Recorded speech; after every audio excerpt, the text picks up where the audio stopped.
May sipon ka ba? Masakit na naman ba yung puson mo? Stress ka na naman, no? O baka sobra ka na naman mag-isip ng problema kaya ka may headache? O baka migraine na yan? Sa video na to, pag-uusapan natin ang 10 paraan para maalis at matanggal ang headache. Tapusin mo tong video na to ha, para matutunan mo.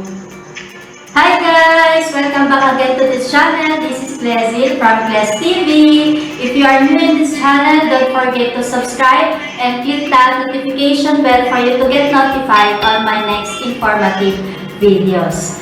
So before we start, shoutout po muna tayo dyan sa mga nagkikibig ko sa Champs Live. Hello, Kuya Joshua Magutay, Madam Purple, thank you for always supporting me.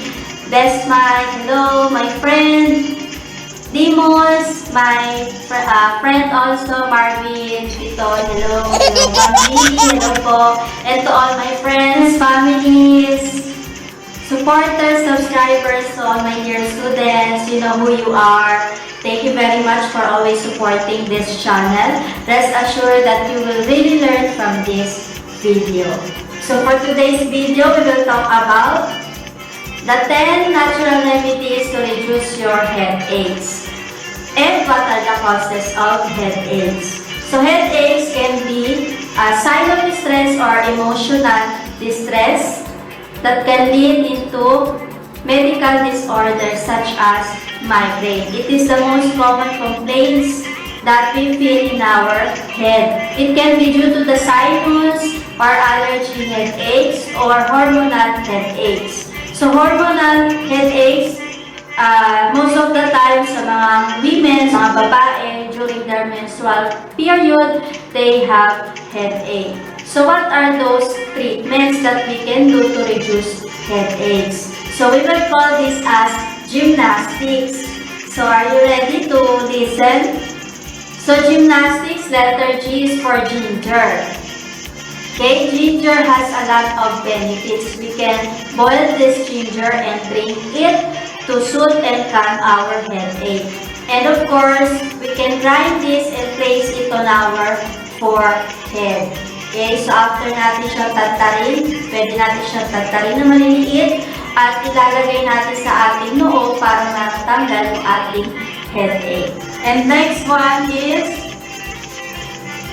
yoga. Yes, yoga can also help us to have a relaxation moment that can reduce our headache. So alam naman natin na yung yoga ay maraming benefits. Nagbibigay ito ng relax sa ating isip at magiging kalma tayo at hindi na natin maiisip pa yung sobrang problema. Okay? Next one is magnesium foods. So it can be an egg.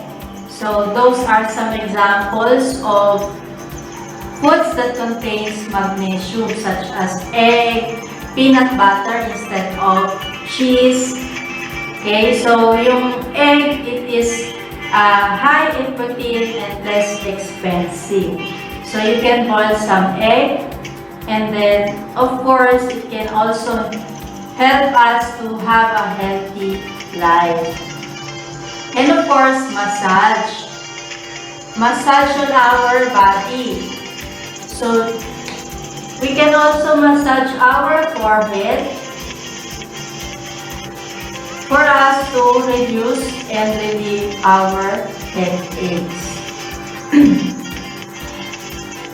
Next is the natural remedies such as applying peppermint oil or essential oil on our forehead. It can also help us to have a soothing and relaxation and calm feeling after we apply essential oils on our forehead and temples. Okay?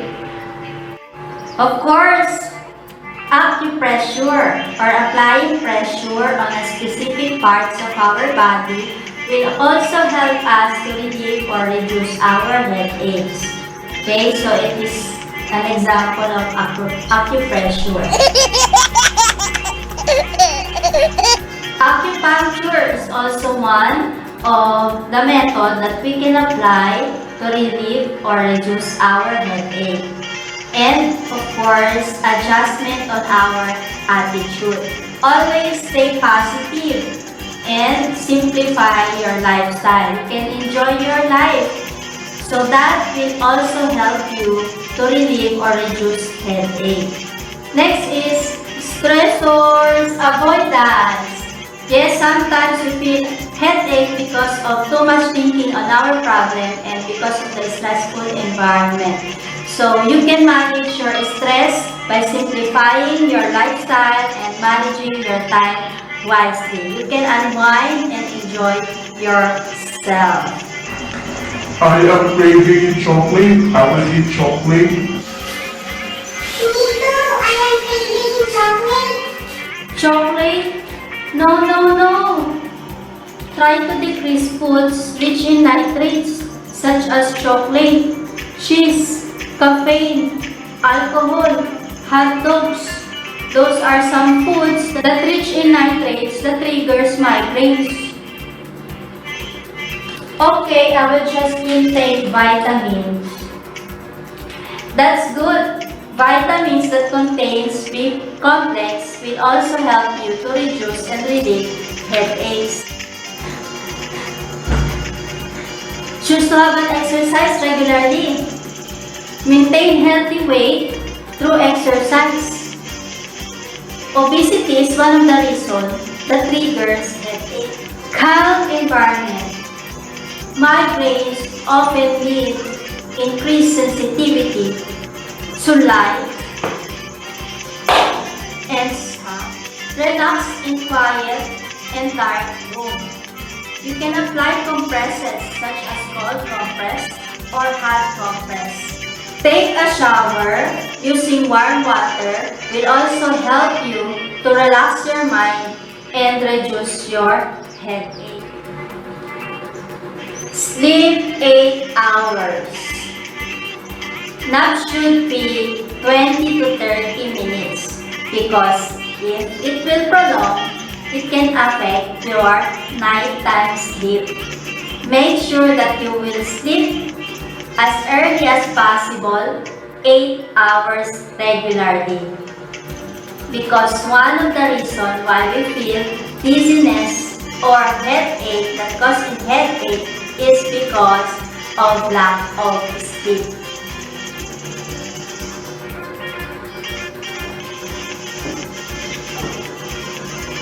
Stay hydrated. This is the most helpful tips that we can apply to ourselves to reduce headache. So I hope you learned from this video again. A few reminders to all of you, my dear viewers. Always stay positive, always smile, take care of yourself, and of course, always remember the word gymnastics when you feel headache. If you like this video, don't forget to share it with your friends. Click the subscription button for you to notified on my next informative videos. That's all for today. Thank you and God bless. Bye-bye!